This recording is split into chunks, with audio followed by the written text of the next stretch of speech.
أعوذ بالله من الشيطان الرجيم. بسم الله الرحمن الرحيم. إذا زلزلت الأرض زلزالها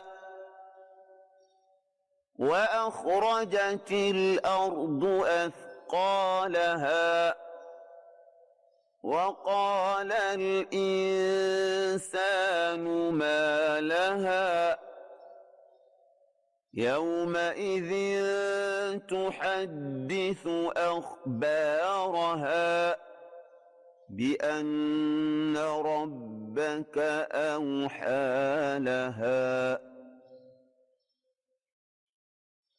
يومئذ يصدر الناس أشتاتا ليروا أعمالهم فمن يعمل مثقال ذرة خيرا يره ومن يعمل مثقال ذرة شرا يره.